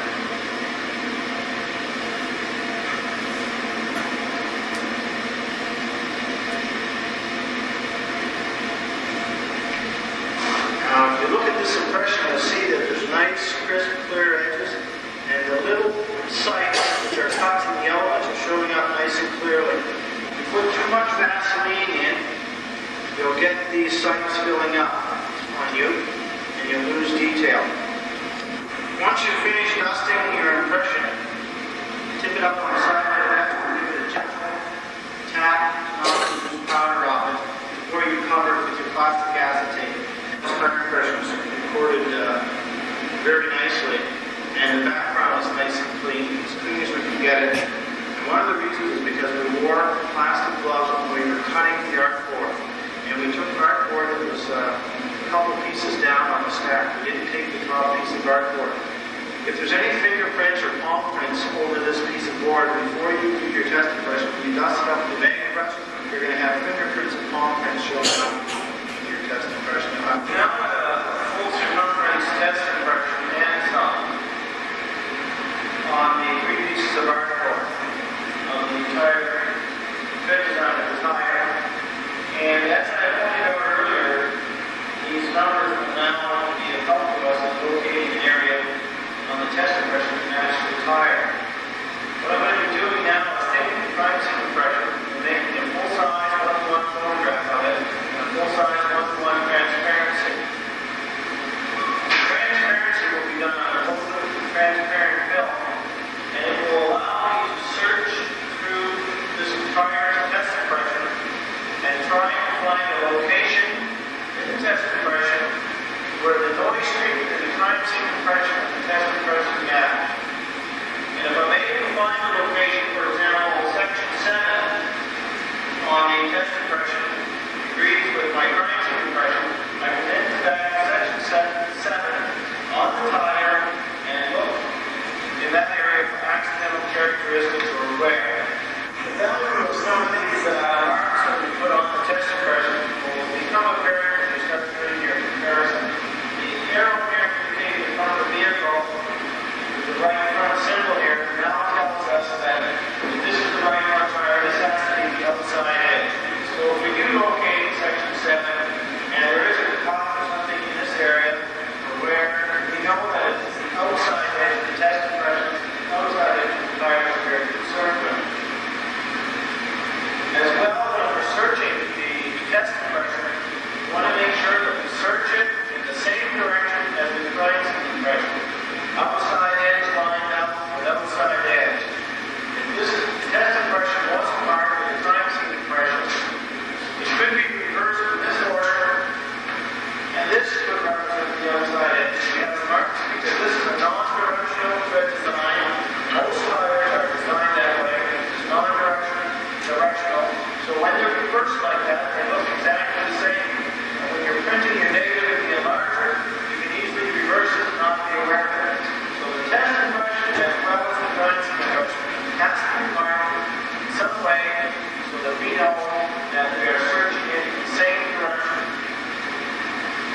So the edges, the elements, whether you're rolling it, forward or backward. Oh, in taking a test impression? Yeah. No, I have no comment on that. No experience. I just a question, because this case I just recently looked at, I didn't make the test impression, someone else did, and the front tires were rolled forward and the back tires were rolled backward. And I saw some differences, but I wasn't sure if they were all due to the different wear of front and back tires, or if some of it had to do with the direction the tires were rolling. I wouldn't think that the direction would make much difference if it's rolled slowly in one direction or the other. You should pretty well get the same result. The clear membrane that you put over after you brush it, is that sticky, or you just put it down No, and tape it? put it down and Have tape it. those? Yeah. What's to keep it from smearing? Underneath? Yeah. It doesn't smear. Nothing. There's very little movement of the acetate once it's taped down, so it doesn't seem to bother smearing. So, it can handle them quite a bit. These have been through quite a few workshops and they haven't smeared. So once you cover them, well, the only thing that's going to smear them, I think, is if you rub them with no protection on them at all. Okay, let's take a look. That was the test impression that we recorded off the tire. And that's just one technique. There's different ways of recording test impressions. You can do it with ink. Some people use PAM spray the tire. So there are different methods. That's just the one I use because it's fairly quick and easy to use, and the materials are easy to get. You don't have to worry about printer's ink and getting the right quality of printer's ink and inking up sheets and driving over them and maybe getting uneven inking and then have to redo the whole thing over again. That seems to work pretty good the first time. And also it's very quick to make a second impression. And you roll the vehicle back, or just leave it where it's at, put new artboard under it, and re-Vaseline the tire a second time. It's already been done once, so it's coated pretty good. Just be careful you don't put too much Vaseline on if you use that technique. Just enough to wet the tire. It works fairly well on a hot day. Whereas margarine is an oily substance, or butter, it will work, but on a hot day you got problems with it soaking into the rubber, and also printer's ink on a really hot day it can start to dry on it and give uneven inking. So Vaseline doesn't seem to be too prone to problems with heat on really hot days. I can show you a few slides now related to this case. This was a murder investigation that involved a homicide in an underground parking lot where a vehicle drove through some blood. Now, this is on the table in front of you. Stick. Yeah. This is a parking stall in the underground parking lot. This is where the vehicle was, and this is where the person was murdered. We had blood analysis done at the scene. A blood stain expert was in there and did his work at the same time I was there. Body was, there's a divider here, you see, between the parking stalls, and the body was dragged around the corner, so you can see the blood stain and drag marks. Okay, so there's the body right there, and then the body was further, received further blows to, the person's body, so there was blood splattered in that area, so pretty brutal murder, really. There was no brief fight. It was a deliberate attempt to finish this person off. Now, in the parking stall, where there was a large pool of blood right here, there was a tire pattern in the blood, so that's why I got called it. It looks like an all-season type design, because it appears to have a center rib here with grooves running out. You can see this element right here, an element here. It looks like the grooves run out to the side from the center groove, so it looked like an all-season design.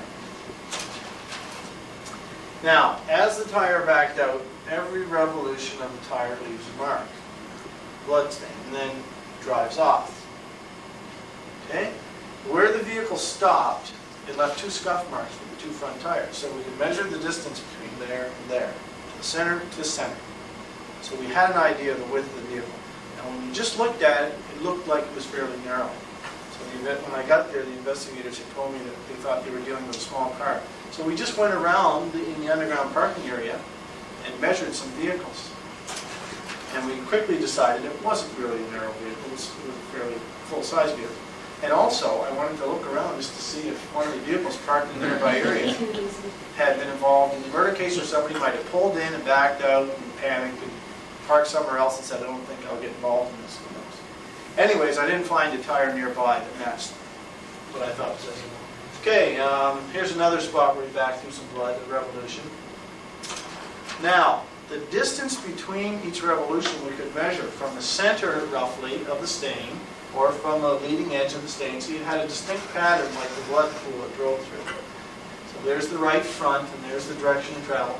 So we could actually come pretty close to the circumference of the tire that you would get if you took a test impression out. And then we photographed that one. Now this is the vehicle that was seized as a result of continuing investigation. The murder happened in Ottawa, the vehicle was seized in Montreal, Quebec. There's the tire that you just saw me taking the test impression off. You can see it has a center rib. You can see it has grooves running out to the side. Sure looked good when I went there. So when we decided to take the test impressions off, I marked it up.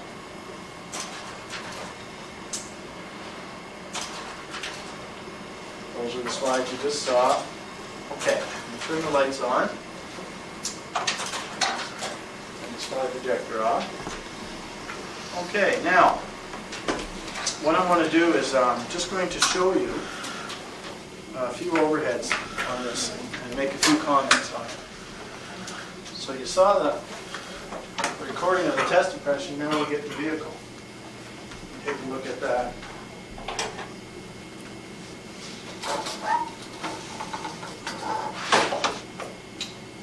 Okay. These tables are not really light. Okay, but I like to work on this rather than the wall. This thing show up so much better. Okay, now, let me just make a few comments here.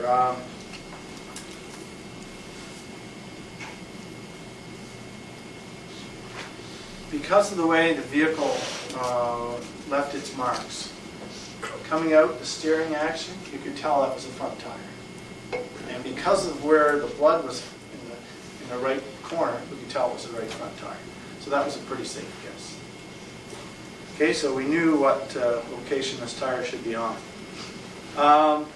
The width of the tire was 5 3/8 inches wide, that blood stain you saw. I've got a picture of it over here.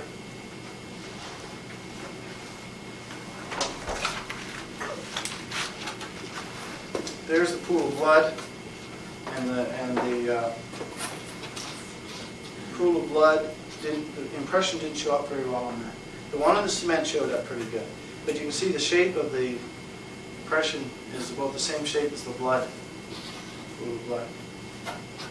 So you can see a clear center rib with 2 grooves on either side. You can see the elements. All right, and of course, I was able to prepare a transparency quite easily. So we made a transparency up with a photograph, the technique we talked about, 1-to-1. Very easy to do when you've got it on a nice flat surface like that. And we got eventually got the mold drawings from the company. Now, the tire circumference that we measured was 213 centimeters. So that's how long I figured a test impression circumference should be when we took the tire test impression. The front track width, the 2 scuff marks for the front tires, was 157 centimeters from center to center. Now, the investigators seized a minivan in Trois-Rivières, Quebec, called us over the telephone, told us they had a Goodyear Invicta tire on the vehicle. They had some suspects. Should they seize this van and bring it back on a flatbed back to Ottawa for examination? So we went to the office, got out the tread design guidebook, and had a look at the Goodyear Invicta. There's a picture of the Goodyear Invicta from the tread design guidebook. It's got a center groove. right down the middle. The tire here, even though it's pretty poor quality, it's got a center rib, so it couldn't possibly be. So I told them if they had any other evidence on that van to suggest it was involved, fine, but don't seize it on the weight of the tires because they don't match.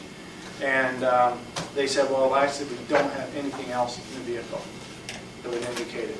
Only thing is, these guys are suspects. This is the vehicle they've got. It's got an all-season tire on it. What do you think? No. So they said, okay, we're going to keep looking. They ended up in Montreal. And that's where they seized the Monte Carlo. And that tire, they knew themselves just from looking at it. It looks like it could be the right tire. So we saved them a bit of trouble of not seizing the wrong vehicle. So that gives you an example of the tread design guidebook, how it can pay off a little bit. When we took those measurements, that measurement that I had, we ran it through the vehicle track program, the computer program we have with vehicle specs. We got 363 respondents. On page 5, for a track width of 61.9 inches, which is the imperial conversion of the metric measurement I gave you, we've got a Chevrolet Monte Carlo. So they had this list, and when they got to suspects in Montreal, the Chevy Monte Carlo was on this list, so they felt they possibly had the right vehicle there because they knew it was about the right width at the crime scene. The tire match. Inside, there was some other physical evidence. I believe there was a jacket and some blood stains on the seat and what have you. And these people were also suspects. So they seized that vehicle and brought it back, and that's the one we looked at. Now, as far as the comparison goes, with the serial number on the tire, we were able to contact B.F. Goodrich in Kitchener, Ontario. They told us when the tire was made well before the offense. When we checked the tread width of the tire, we were 1/16 of an inch out. The crime scene one was 1/16 of an inch narrower than the test impression that we took. So it was very close. A 1/16 of an inch under those conditions was acceptable. It wasn't, we're not talking a big difference. The test impression we took measured 214.2 centimeters. And you remember at the scene it was 213, so we're 1.2 centimeters out, which is a pretty small amount on the total circumference of the tire. So that was very close, consistent with the same size tire.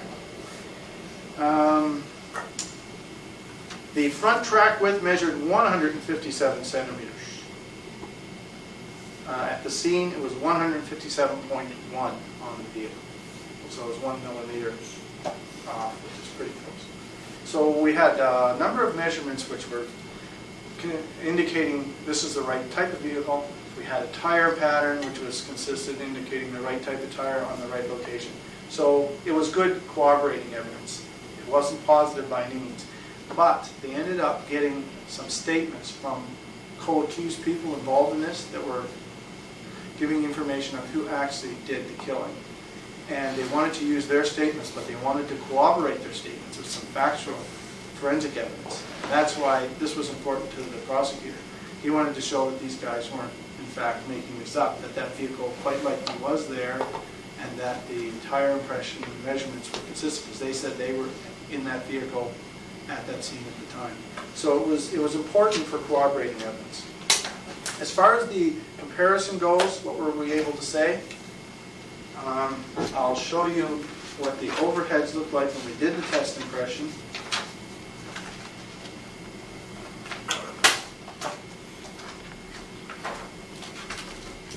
Something that you're kind of getting familiar with now. Okay, let's take a look at that. Okay. The female half of the mold drawing we got had a little wheel on it like this. The female half labeled underneath. It said there was started with the A1 model, B5, A2, B4, A3, A4, and so on around the tire for the outside edge. Those were the models. And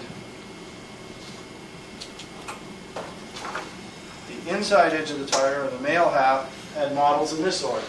A6, A2, A1, A3, B6, B1. So you can see there's 5A models, 6A models and 6B models. And they're really they're not in any specific order, kind of randomly arranged. So we've got kind of an unusual pitch sequence here that's not repeating itself, okay?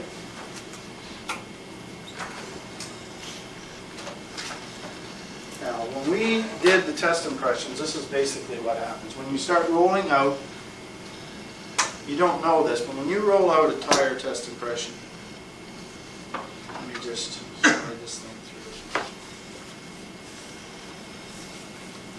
Now, this is what's happening. Okay, so let's go with the bottom half of this. Okay. Let's turn the lights down a bit there, over there, so you can see this a little better. Okay, the bottom half. We've got an A6 model, or a B4 model for the bottom half. It's got an M and an S pitch sequence. And then a B2 model, it's got an S and an X. So M stands for medium, S for small, L for large, X for extra large. Then you've got a B3 model with an L, X, M. And you've got a B1 model. An A4 model is just an X and an L. An A3 model, so that's actually what's happening. That pitch sequence is rolling out as you take your test impression. Yeah, you can't see those pitches. All you can see is the elements. But those pitch sequences are actually rolling out on the tire. So what we did was we made our transparency to see if we could find out where this is going to happen. You can see there's two M's here, and two medium pitch sequences there. So MSL, MSX. So it's not an exact, it's similar, but it's not exactly the same. And this is MMXL. This is MMSL. So you see, this area is identical, except we've got an S in here and an X in there. So that's why you can get little areas that are, look like they fit really close, but are a little bit out, and you'll find one area where everything seems to match. So each one of these actually stands for two M's, two S's, but the letters would have been so small. I simplified things by making them one block represent two. The measurements are given right on the drawing in inches, fractions of an inch. But there's only 4 sizes of pitches, so I call them small, medium, large, and extra large for simplicity, instead of calling them 1.2, 1.3, and whatever. So that's the pitch sequence. Okay, now we'll turn the lights on, and I'll just show you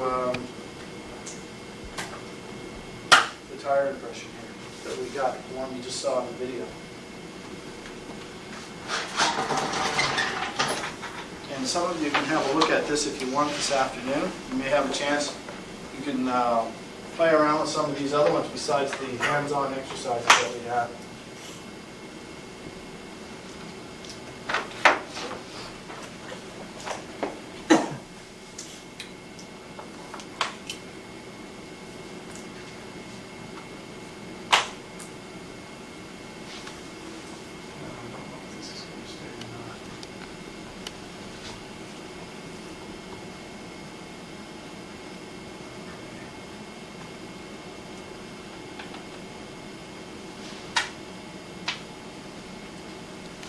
You can see I've got 2 number 2s here, so I know these 2 sections fit together.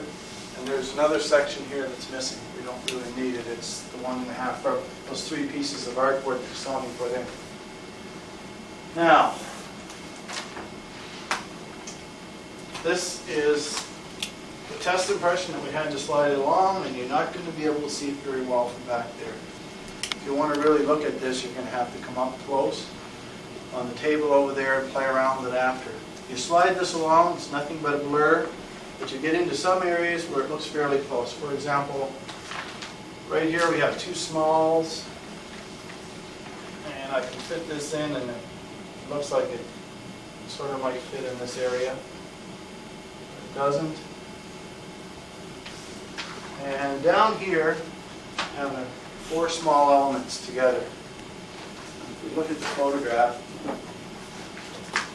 we have to look at the fit sequence and see that these little elements on the edge look fairly small in this area, and then they're getting a little bit bigger. So when we did our comparison, this was the area here that we found fit right here. Okay, it's right in there where it kind of clears up. I don't know if you can see it from where you're at. Also, the vehicle is turning a little bit, so when you get it to fit here, you notice this center line doesn't run exactly straight. It does turn a little bit. As the tire turned, this was made with the tire running perfectly straight. But that's where the overlay fit. There was 4 small fit sequences here, 2 large, 2 extra large, 2 large, and that's the only place where there's 4 small. There's not another place on the circumference where they had 4 small pitch lengths together. So that's why it only fits there. Now when we did the comparison on this one, we did the test impression, we got the mold drawings, we had the mold drawings sent to us before we even did the test impression off the car.